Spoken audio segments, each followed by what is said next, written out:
Olá, estamos aqui de volta para dar continuidade à nossa aventura. Falamos na nossa última conversa sobre a primeira lei de Newton e é claro que agora nós vamos falar sobre a segunda, a que vem depois. Beleza? Então a ideia é a seguinte. A primeira lei de Newton dizia para a gente que um objeto em movimento permanece em movimento até que uma força atue sobre ele. Um objeto em repouso permanece em repouso até que uma força atue sobre ele. Então, a segunda lei de Newton tem relação direta com a primeira e é uma evolução. E é isso que a gente tem que perceber. Beleza? Primeiro, antes de mais nada, o que é um objeto em repouso? Um objeto em repouso é um objeto cuja velocidade é igual a zero.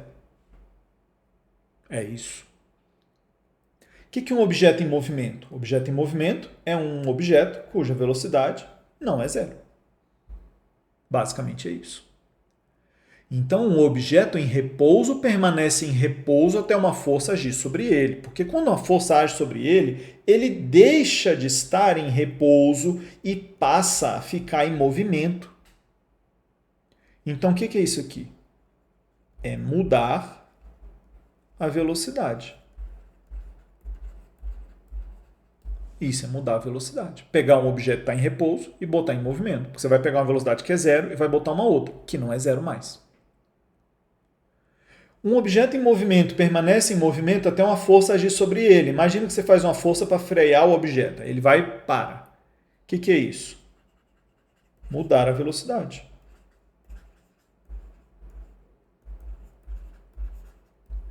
Um objeto em movimento retilíneo uniforme permanece em movimento retilíneo uniforme até que uma força atue sobre ele.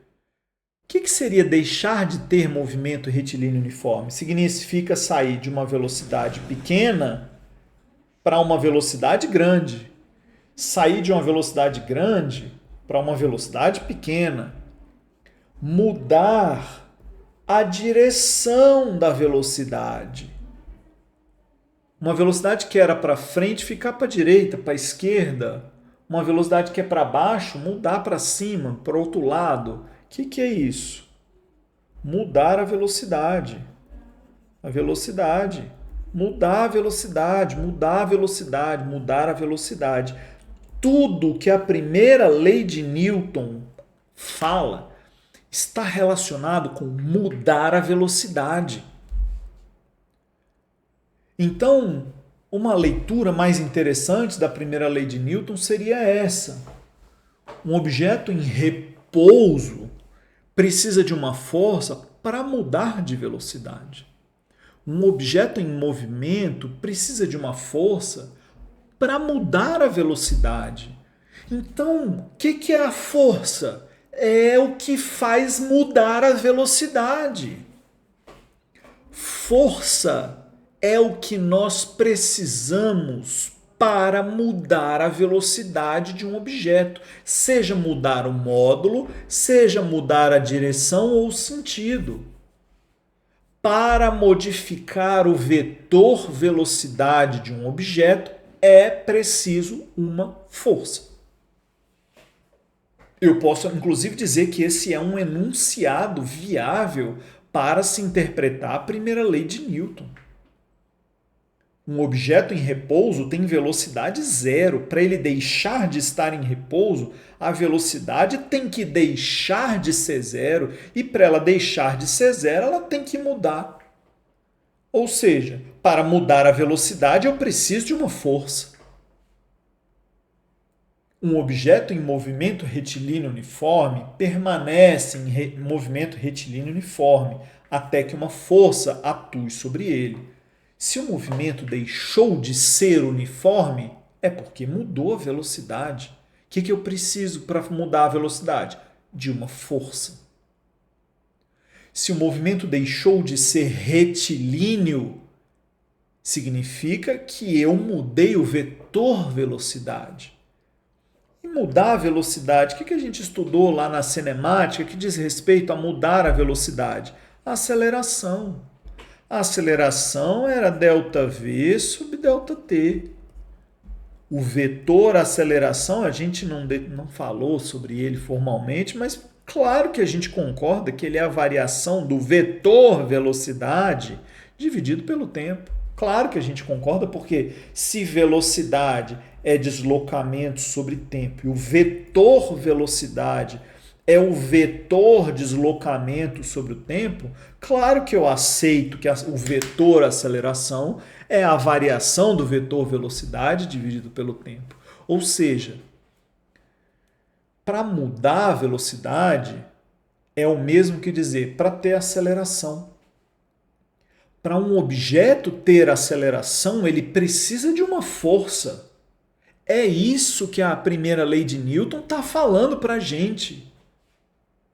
Mas isso se tornou uma coisa tão interessante que o Isaac Newton formalizou isso numa fórmula matemática. E essa fórmula matemática traz o quanto eu vou mudar na velocidade, o quanto de aceleração eu vou fornecer para um objeto. Aí eu vou usar a ideia de inércia. E que nós falamos no finalzinho da nossa última conversa que inércia era sinônimo de massa. Então, a força que eu faço sobre um objeto é diretamente proporcional à aceleração que ele ganha. Cara, isso é o conceito de força. Eu inventei a ideia de força baseada nisso, porque a força é o agente modificador de velocidade. É a força que provoca a aceleração. Eu só tenho aceleração se eu tiver força. Tu já concordava com isso quando a gente falou de inércia. E a gente usou como exemplo objetos com muita inércia, objetos com pouca inércia, como sendo objetos que têm muita massa, objetos que têm pouca massa. Então, se eu tiver muita inércia para vencer, eu preciso de muita força. Ou seja, a força é proporcional à massa do objeto. E essa é a segunda lei de Newton, que, aliás, Newton nunca escreveu dessa forma. Beleza? Ele escrevia em termos do momentum, que é a quantidade de movimento. Aí essa análise vai precisar aí de um pouco mais de quilometragem na nossa maturidade física para a gente conseguir falar. Beleza? Porém, é uma adaptação perfeita para os livros de ensino médio começarmos dizendo que força é o gerador de aceleração. Beleza? Se você ficou se doendo de curiosidade para saber o que faz a diferença do raciocínio original do Newton, é que ele também levou em conta os casos em que a massa dos objetos poderia ser variável. Beleza? Seria você ter um saco de farinha furado e aí você está empurrando ele no carrinho e o saco de farinha vai perdendo farinha no caminho. Seria isso. Né? E o Isaac Newton traz uma análise em que isso é válido e a gente consegue analisar. Beleza? Outra coisa que ele traz também é o lançamento de foguete. Conforme o foguete vai saindo, ele vai perdendo combustível. Então vai perdendo massa durante o movimento. Então isso aí seria uma outra análise de massa variável e aí eu preciso de uma releitura da segunda lei de Newton. Então é de muito bom grado a gente acolher essa fórmula e chamá-la aqui no mundo escalar para dizer que força é massa vezes aceleração. E falar que isso aqui é a segunda lei de Newton. Né? Segunda lei de Newton. É uma consequência direta da primeira lei de Newton. E na primeira lei de Newton, tudo que a gente dizia era que para mudar a velocidade é preciso de uma força. A gente chamou ela de inércia, porque falamos que a coisa que impede a velocidade de mudar é a massa. Muita massa significa que é muito difícil mudar a velocidade. Então, muita inércia precisa de muita força. Então, isso traz para a gente as ideias, né, de movimentação e é com isso que a gente vai trabalhar. Beleza? Fazer umas continhas? Bem tranquilo, nível de exemplo, sem muitas coisas, até porque para conseguir ir mais longe, eu vou precisar da terceira lei de Newton também. Beleza? Então vamos imaginar o seguinte, imagine que você tem um objeto. O objeto tem aí uma massa de 2 kg. Esse objeto vai cair em queda livre. A gravidade é 10 metros por segundo ao quadrado. Então, imagine esse objeto em queda livre. Força é massa vezes aceleração. A força que atua sobre esse objeto é a massa dele vezes a aceleração que ele tem durante a queda. Então, durante a queda, age sobre esse objeto uma força de 20 newtons. Newton é a unidade de força, beleza? A gente escreve por extenso 20 newton com N minúsculo. E o símbolo, a gente usa N maiúsculo, porque a unidade de medidas é em homenagem a uma pessoa, beleza? Por isso o N é maiúsculo.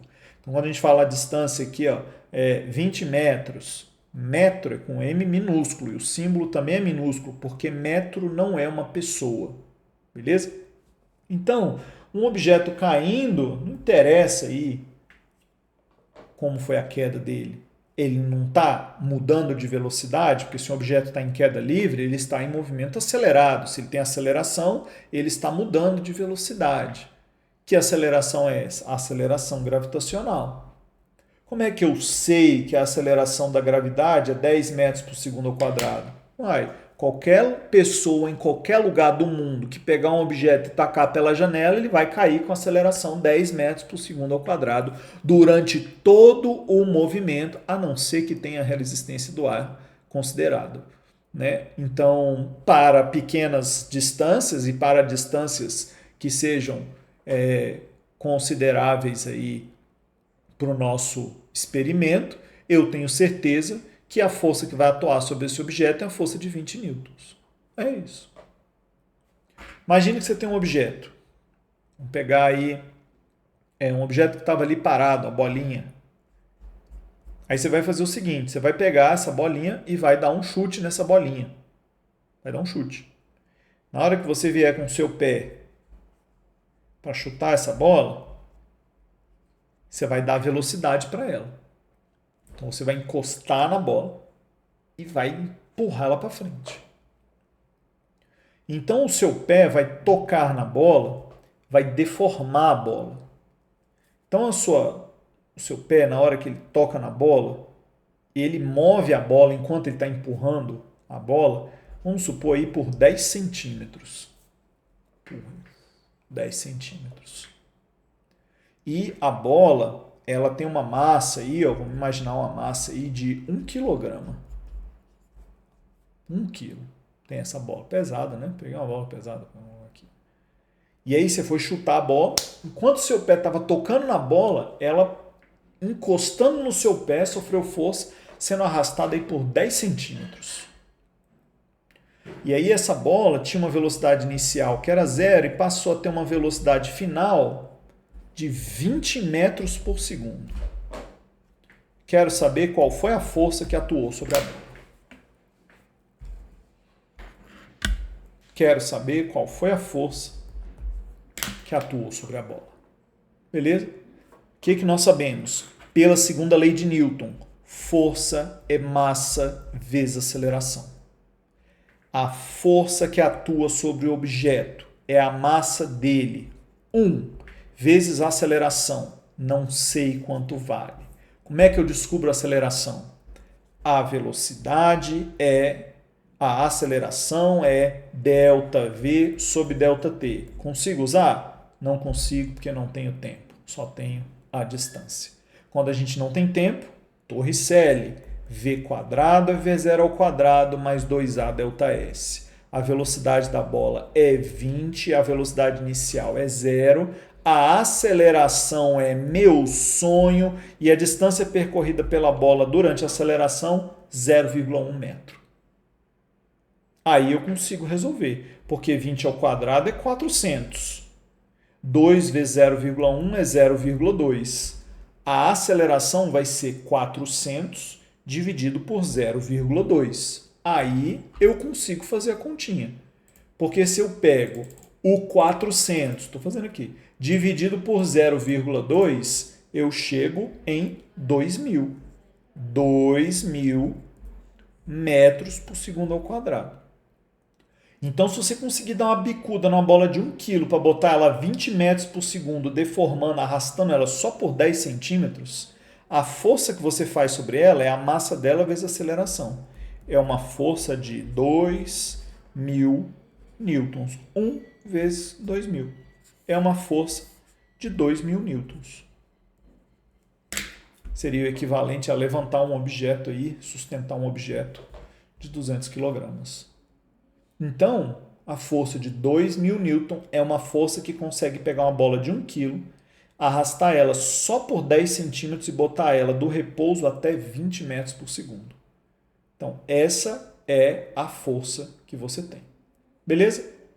Tudo bem com a segunda lei de Newton? É isso. Ela vai trazer uma coisa mais numérica. Ela vai trazer relações entre massa e aceleração. É isso que vai ter a segunda lei de Newton. Beleza? E a terceira? Lá vou eu. Terceira lei de Newton. Então, a terceira e última das leis de Newton tem um enunciado que eu gosto de fazer da seguinte forma. Eu gosto de dizer que forças são interações. Interações. E isso aqui é o ponto mais importante para a gente compreender como é que isso vai funcionar na prática. Primeiro, imagina que você tem o seguinte. Você tem um objeto. Esse objeto é uma caixa. Essa caixa, eu vou colocar aqui as rodinhas nela para você acreditar melhor em mim quando eu te digo que ela não tem atrito com o solo. Então imagina a caixa, uma caixa com uma determinada massa aí, que está aí encostada no chão, beleza? E aí eu vou botar essa caixa para interagir com uma segunda caixa, que também está ali no chão, também está ali, e uma vai encostar na outra, beleza? Essa é a ideia. Estou imaginando um movimento exclusivamente horizontal, somente movimento horizontal, e eu quero analisar o que acontece quando eu vou fazer uma caixa dessa, empurrar a outra.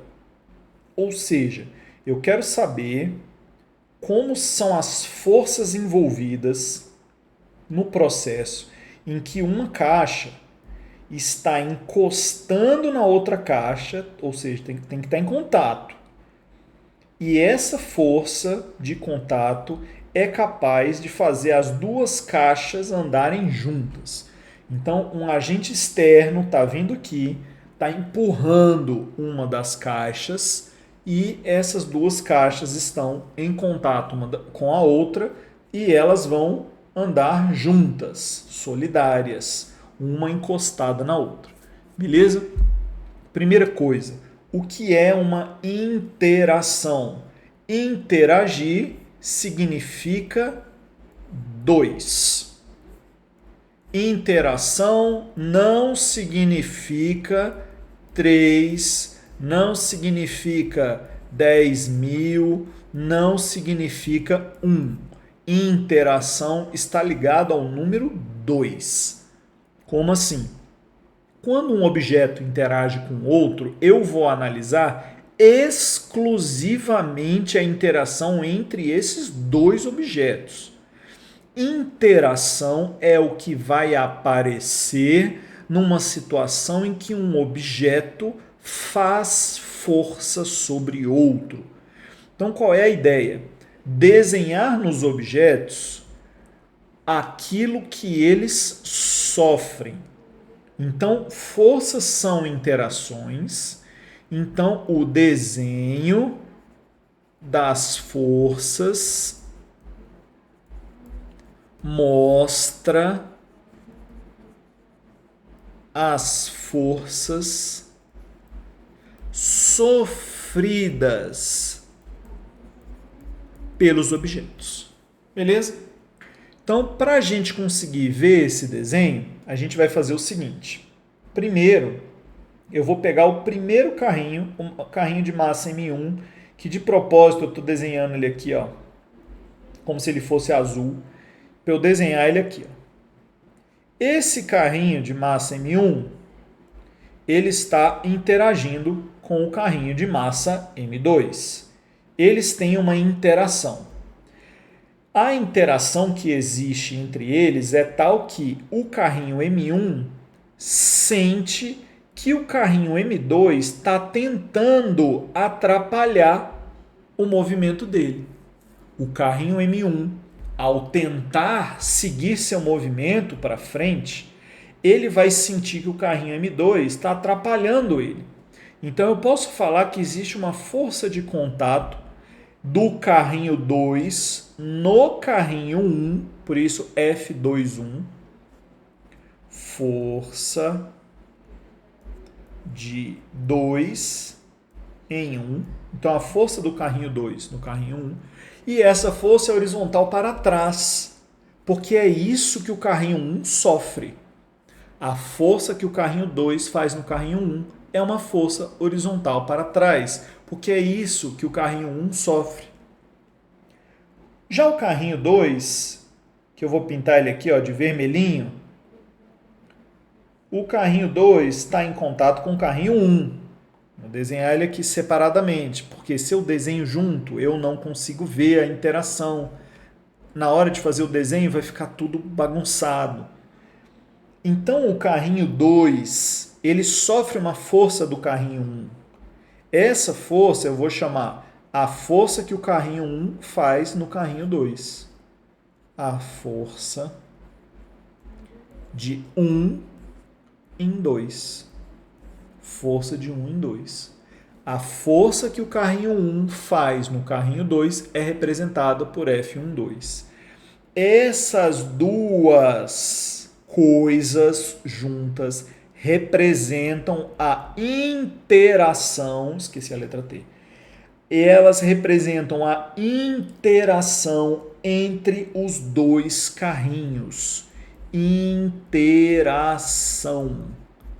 Os dois carrinhos interagem entre si por meio de uma interação, e essa uma interação, estou colocando aqui para você ver minha cara de revolta, essa única interação se mostra por meio de dois desenhos: a força que o 2 faz no 1 e a força que o 1 faz no 2, porque essas forças só fazem sentido simultaneamente.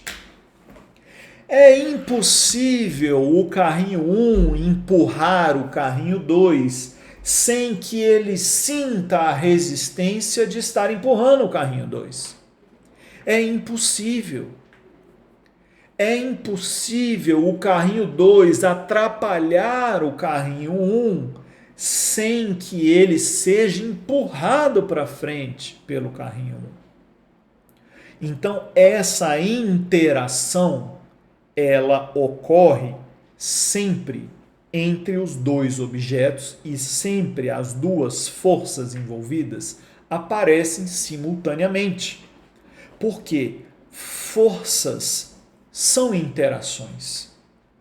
E aí, para não bagunçar a matemática do processo, o que a gente combina? A gente combina que vamos desenhar as forças sofridas pelos objetos. E toda vez que um objeto sofre uma força, tem um outro objeto sofrendo a interação também. Vou desenhar mais. Claro que para poder empurrar o carrinho, algum agente externo veio aqui fazer uma força. Que agente externo? Pode ser minha mão. Minha mão foi lá empurrar o carrinho. Então, o carrinho 1 está sendo empurrado para frente por uma outra força. Vou chamar aqui de força 3. Terceira força. A força que eu estou fazendo sobre ele, para empurrar ele para frente.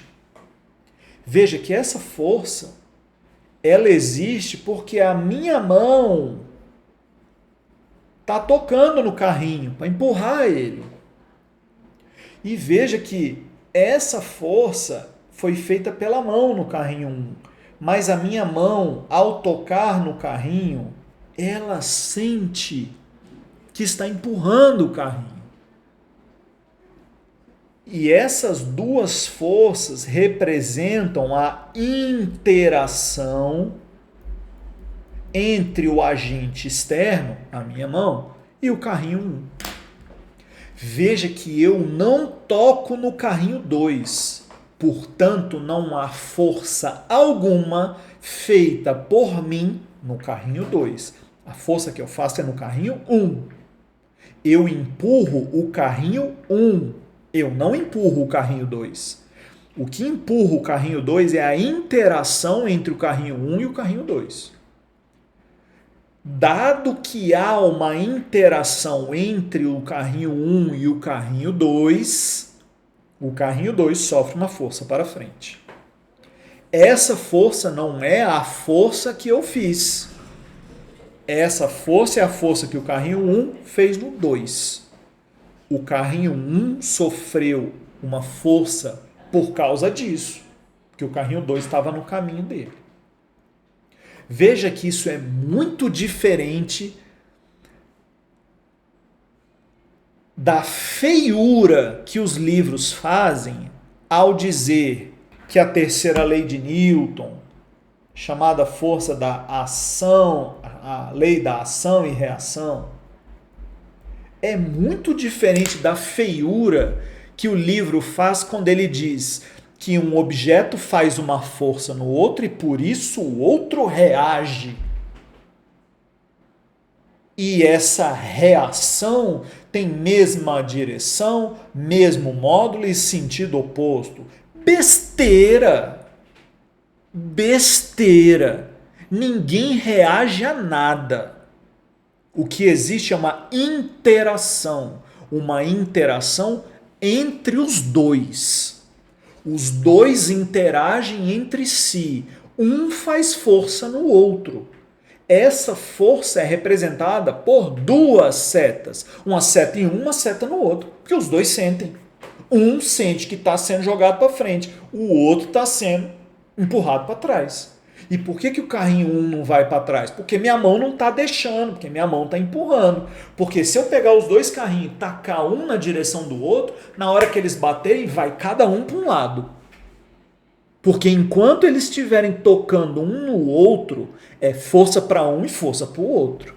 Não é possível fazer força em um sem receber a força do outro, porque uma força é uma interação.